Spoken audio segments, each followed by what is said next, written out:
Fontaines D.C. You know I love that violence that you get around here, that kind of ready, steady violence. Dat is de meest poëtische postpunkband ter wereld. You know I love that violence that you get around here, that kind of ready, steady violence. 5 Ierse gasten die je kunnen slaan met een smerige gitaar en strelen met een zachte tekstregel.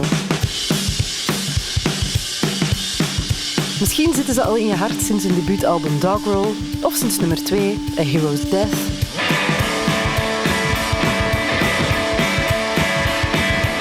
Twee jaar geleden kregen ze overal bloemen en kransen voor Skinty Fia. Prachtplaat. I love you, I told you I do. It's all I've ever felt, I've never felt so. Die catapulteerde hen naar de Mainstage van Rock Werchter. En deze zomer, vlak na hun show op de Mainstage van Pukkelpop, komt album nummer 4. Romance. Hi Grian, hi Conor. Hello, how are you? I'm good. How are you guys today? Feeling good, yeah? Yeah? Not too bad, not too bad. Because it's all going to happen. We're going to talk about the album in a bit. First and foremost, we're in Hotel Teddy Picker, which is also an amazing song by Arctic Monkeys, who you've toured with. And on that tour, the new music came to be. So is this a coincidence or not that we're in Hotel Teddy Picker? We try and stay in Arctic Monkeys rated hotels or anywhere we can, really. Basically, yeah, the closer we can come to them, you know, spiritually or on the metaphysical plane, the astral plane, the better, yeah. So you feel the spirit of Alex Turner and co hanging around in this room, and that's a good thing. Yeah, I try to, you know. Yeah, I try to. Starburster. I'd love to start there because you guys, what a gem. We played the single for the first time on the radio and the people went nuts, and they have been nuts as well as I. Ever since it came out, it has this addictive quality. You want to listen it again and again and again on repeat. What I was wondering was, the moment you finished that song, did you realize, did you feel, this is it, this is the first single? It has to be? I think it was a really good representation of what we wanted to do with the record, is trying to push things out there a bit more, and even the production style and everything, you know. Mm-hmm. It's a nice one to put forward, I think. It's true. It has everything. And if I'm not mistaken, I hear you sing distantly, it's horrible at a certain point in the song, Grian, is that right? Listen, if I'm singing distant, then it's open to interpretation, and I think your interpretation is just as valid as mine. So. What is yours? It's exactly that. Okay, well. Yeah.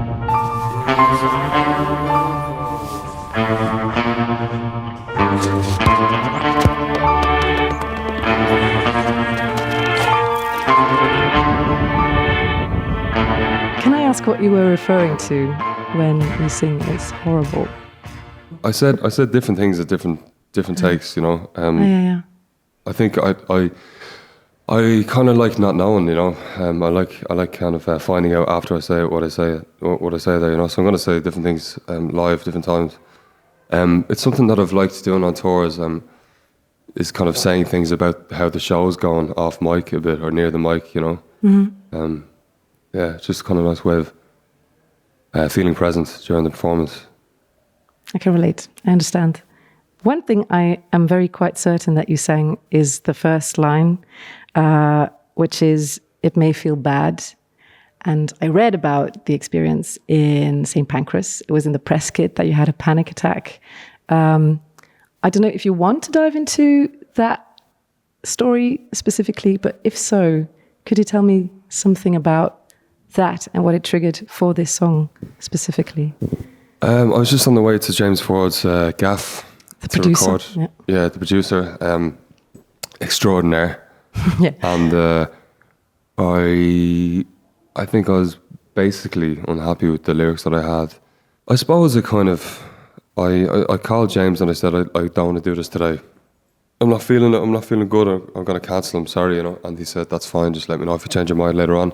Mm. And I was kind of like, yeah, right. And then I rewrote the lyrics, and I think there was an aboutness to the lyrics after I rewrote them, because I think it kind of harnessed the energy of the panic attack and wanting to leave the panic attack. And there's a certain sense of immobility, I think, that comes with being very anxious, you know.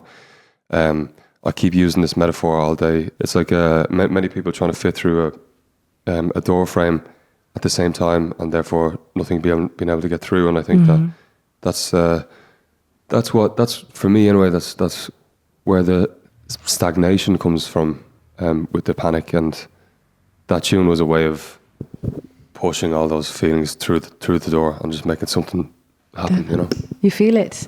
You definitely feel it. I was thinking first, oh, well, I can totally relate why you would have a panic attack in St. Pancras, because it's an awfully busy place. But it had something to do with the writing process. What was it that made you panic in the first place? Was it like a deep-rooted insecurity, just this song in particular? What was it that sent you there? I think, you know, like, it was probably a few things, and I won't go into like my childhood or anything right now, but I think, you know, one of the things was that I could feel the potential of the track, or my perceived potential of the track, maybe slipping through my fingers a bit with my not being happy with where the lyrics are going. It always has the potential to be an incredible song. It's like, you know, like if you never study for your exams, then you could have always been a genius, you know? True. And I think that I felt like I hadn't studied, and I really was like, you can't keep doing this, Grian. You have to put some effort in, and that's why I rewrote the lyrics, I think. I'm very grateful that you pushed through, because it turns out to be something extraordinary, and best song of the year. Thanks very much. I'm not saying that only because I mean it, but I read it in the comments. I don't know, do you guys read your own comments on your songs online? I find them entertaining personally. Okay. I think that there's something in me that when I see something that's even negative, that I kind of think I want to prove you wrong. You know. What's the weirdest comment you've read so far? I liked the one recently about our new aesthetic, where they said compared us to the Spice Girls, and said we were the Spice Boys. I thought that was pretty fun. But with a lot more edge. I don't know. They were pretty edgy at the time. It's funny, but it's a compliment at the same time, right? Because it's iconic already, in a way. That's a nice way to put it, yeah. One more thing about Starburster. A colleague of mine said, I actually can't really listen to this song without gasping for air myself. She started to feel unwell. Yeah, I was surprised as well, because for me it's like, oh, I recognize this. This is like a homecoming. I understand what's going on here, and I find solace and everything in this song. Yeah. But she experienced it as triggering. Did you say fucking hell? I was going to ask you if you were considering the possibility that people react to it in that way. Yeah, I can appreciate it for its energy, but I do find it kind of like it's not a song that I would kind of like stick on and listen to when I'm listening to you know, mixes of this album. I don't listen to that one all the time anymore, but I do see it as kind of like a slap in the face to wake you up out of a state. You know, I see it as a step in the right direction. You know. Mm-hmm. I listen to it when I get ready for the day. That was a free fun fact. Very nice. Okay. There you go. Well, I mean, you know, you're not wearing any crazy silly clothes as a result, so it's obviously doing a good job. You know, you didn't walk out of here with like a sandal on your head or anything. I could look like a Spice Girl. You could look like a Spice. Yeah. They did say we looked like Spice Girls. Did they? Kind of. Yeah, they were kind of saying that you know, you were Sporty Spice, that Carlos was Scary Spice, that I was Baby Spice, even though I don't have my pigtails in today. And yeah, Tom was Ginger and Curly was Posh. The entire analysis was there. And how does it feel? Was it accurate? Well, I mean, this is, you know, it's exactly what we discussed in the board meeting when we were drawing up the aesthetic marketing plan for the new campaign. Big Pinterest board ready. Yeah, I mean, the Spice Girls were on every slide, you know, in the PowerPoint presentation. So it's interesting that people are picking up on that. It's actually nice to feel heard like that.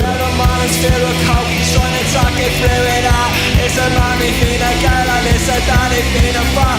And they say they love the lamp, but they don't think it goes so west. Put a mirror to the youth that they will only see their face.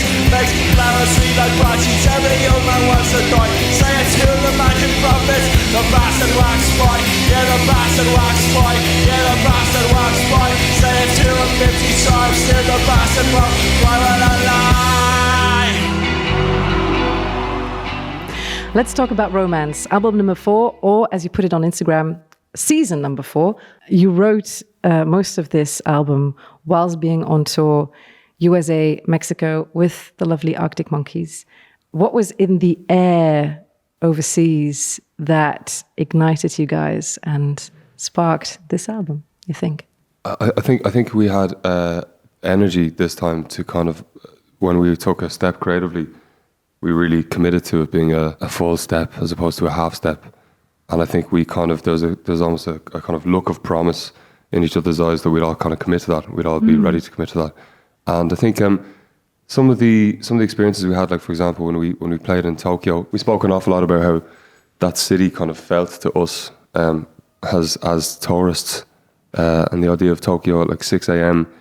And the pigeons kind of taking flight, and the people going about their business and getting on the public transport on the way to their jobs, and the Shibuya scramble, and that we spoke a lot about kind of these atmospheres and stuff.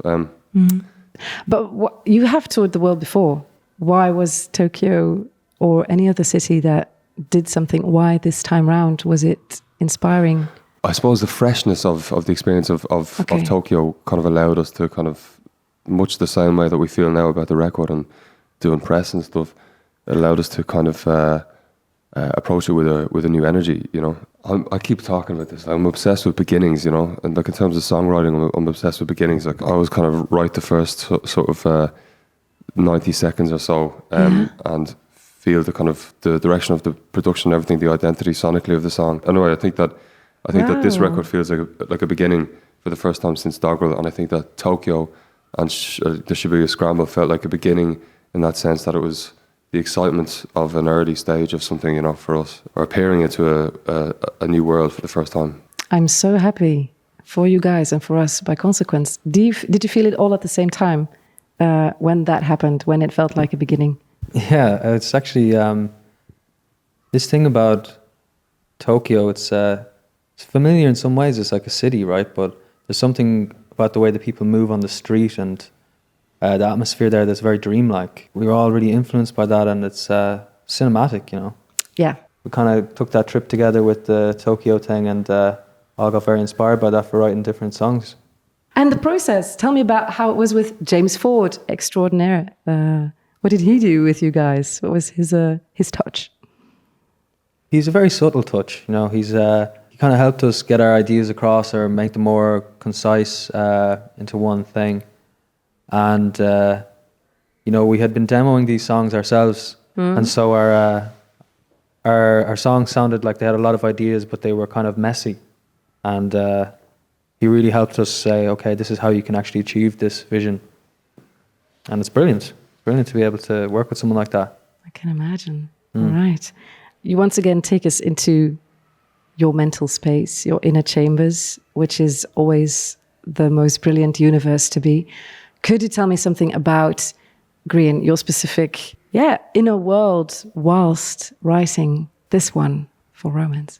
There's the idea of romance, at least anyway, is kind of like a, is it a state of delusion, or kind of how far can we push the rose tint on how we view the world, and before it reaches a point of madness. It's an album that kind of came from a place of, do I surrender to this delusion, this romance, this dream, or do I stay, in the kind of sober, cold shower of reality, But I mean, I'm still kind of figuring out like what the hell I was thinking, Well, singing it and then talking about it afterwards are two very different things. I can imagine. It starts gloomy to me, and it ends with a breeze on. That's because it starts hopeful, lyrically, honestly, and because it ends hopeless. Yeah. I think of it as kind of like death. Favorite to me sounds like death, and I don't mean that in a negative sense. No. It sounds to me like kind of surrendering to the flow. To what it is, to what's going to happen. Yeah. Right. I know your father drew you into poetry. Has your father listened to the album? And if so, does he have any pointers, lyrically speaking? Yeah, he has listened to the album, actually. I think he just really likes it, you know? I think... You don't get a dad text with like, it's good, Grian, but I don't know. No, these days it's good, Grian, and... And? You know, I don't know. And other compliments. These messages are encrypted, actually. So. Of course, as they should be. Yeah. But only good stuff, I might hope. Last question. Live. We're going to see you guys on the Mainstage of Pukkelpop, which is one of our biggest festivals this summer, just before the album comes out. How many new tracks will you be playing for us Belgians at that point, you think? Is that before the album comes out? Yes, just before. Yeah. Just before.